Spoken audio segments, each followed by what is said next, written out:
नमस्कार दोस्तों, हर हर महादेव। दोस्तों, महाशिवरात्रि व्रत की पावन वेला में आप सभी का एक बार फिर हमारे YouTube चैनल व्रत पूजन त्योहार पर स्वागत है। दोस्तों, आज मैं आप सभी के समक्ष महाशिवरात्रि व्रत के अवसर पर कही और सुनी जाने वाली एक सच्ची कहानी लेकर आया हूँ। इस व्रत कथा का श्रवण आप महाशिवरात्रि के दिन अवश्य करें। दोस्तों, किसी नगर में एक शिकारी रहता था जो जंगली जानवरों का शिकार करके अपने परिवार का भरण पोषण करता था। एक दिन की बात है, जब शिकारी शिकार के लिए निकला, तब पूरे दिन जंगल में घूमने के बाद उसे कोई शिकार नहीं मिला। संयोगवश वह दिन महाशिवरात्रि का था। इस प्रकार पूरे दिन कुछ भी न खाने से शिकारी का शिवरात्रि का व्रत हो गया। लेकिन उसे इस बात की चिंता थी कि उसके माता पिता व बच्चों को आज भूखा ही रहना पड़ेगा। सूर्यास्त होने के बाद वो एक तालाब के पास पहुंचा। वहां जाकर उसने पीने के लिए थोड़ा सा जल लिया और पेड़ पर जाकर बैठ गया, इस आस में कि कोई न कोई जानवर यहाँ जरूर आएगा जिसका शिकार करके वो अपने परिवार का भरण पोषण कर सकेगा। संयोगवश जिस पर वह बैठा था वो पेड़ बेलपत्र का था और उसके नीचे शिवलिंग भी रखा हुआ था, लेकिन पत्तों से ढका होने के कारण शिवलिंग उसे दिखाई नहीं दे रहा था। जब एक हिरनी पानी पीने के लिए तालाब के पास आई तो शिकारी ने निशाना साधने के लिए अपना हाथ आगे किया तो उसके हाथ से जल की कुछ बूंदें व बेलपत्र के पत्ते शिवलिंग पर जा गिरे। इस प्रकार शिकारी के हाथ से पहले प्रहर की पूजा पूर्ण हुई। शिकारी को जब हिरनी ने अपने तरफ तीर का निशाना साधते हुए देखा तो हिरनी अपने जीवन दान की भीख मांगने लगी, यह कहकर कि मेरे भी छोटे छोटे बच्चे हैं, अगर आपने मुझे मार दिया तो वो भूख से मर जाएंगे। पर शिकारी हिरनी की बात मानने को तैयार नहीं था। कहने लगा, घर पर मेरा भी परिवार भूखा है।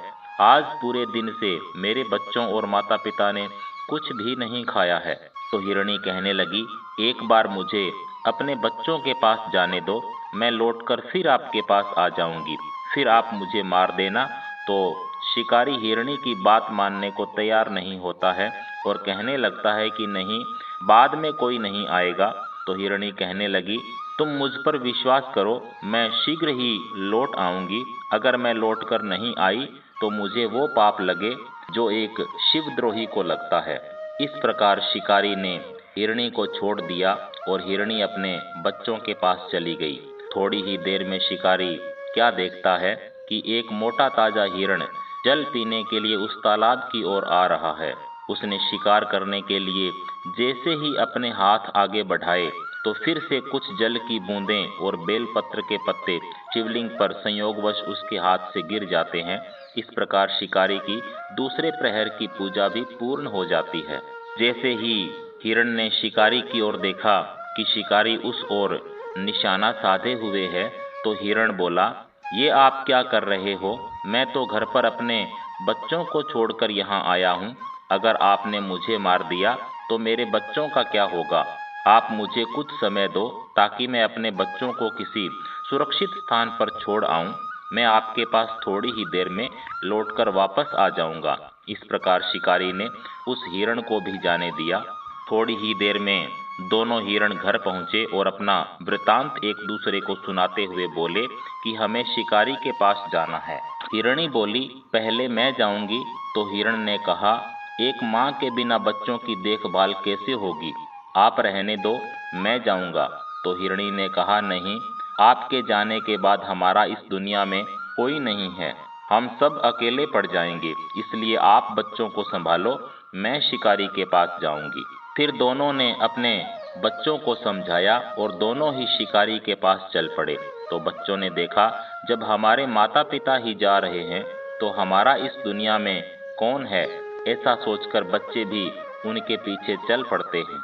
शिकारी ने जब हिरनी के पूरे परिवार को अपनी ओर आते हुए देखा तो शिकारी से रहा न गया। झट से उसने अपना हाथ आगे किया निशाना साधने के लिए। तो शिकारी के हाथ से तीसरे प्रहर की पूजा भी पूर्ण हो जाती है। और उसके समस्त पापों का नाश हो जाता है और उसे ज्ञान की प्राप्ति होती है। शिकारी की ओर देखकर हिरणी बोली, हम पूरे परिवार के साथ आपके पास आए हैं। आप हमारा वध करके अपने परिवार का पेट भर सकते हो।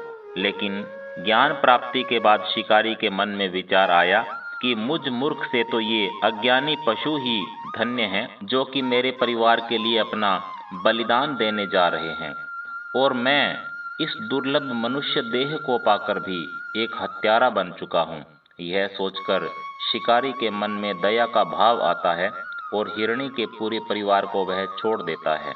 शिकारी के ऐसा कहने पर माता पार्वती और महादेव जी वहां प्रकट होते हैं और कहते हैं कि हम आपके दया भाव से प्रसन्न हैं और आपकी पूजा भी सफल हुई है। आप कोई मनचाहा वरदान मांग सकते हो। यह सब सुन शिकारी शंकर जी के चरणों में गिर पड़ता है और उसकी आंख से आंसू बहने लगते हैं। यह देखकर भगवान शिव उसे सुख समृद्धि का वरदान देते हैं और उसे गुरु ध्रुव नाम प्रदान करते हैं। उस दिन से शिकारी का नाम गुरु ध्रुव पड़ जाता है। अब गुरु ध्रुव संसार का मोह छोड़कर भगवान शंकर की आराधना में लीन हो जाता है और भक्ति करने लगता है। इस प्रकार महाशिवरात्रि के अवसर पर भगवान शंकर की पूजा करने, शिवलिंग पर बेल पत्र और जल चढ़ाने व हिरण के परिवार के प्रति दया का भाव दिखाने के कारण गुरु ध्रुव को मोक्ष की प्राप्ति होती है, उसे मनचाहा वरदान मिलता है। दोस्तों, इस प्रकार महाशिवरात्रि के दिन जो कोई भी मन, वचन और कर्म से भगवान शिव की पूजा अर्चना करता है, उसे मनचाहा वरदान प्राप्त होता है और उसे मोक्ष की प्राप्ति होती है। अतः आप भी महाशिवरात्रि के दिन ऐसा कुछ अवश्य करें जिससे किसी का भला हो और भगवान शंकर की कृपा हम सब पर बनी रहे। इसी के साथ दोस्तों, हर हर महादेव, ओम नमः शिवाय।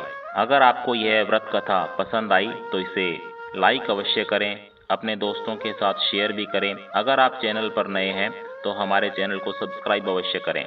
ओम नमः शिवाय।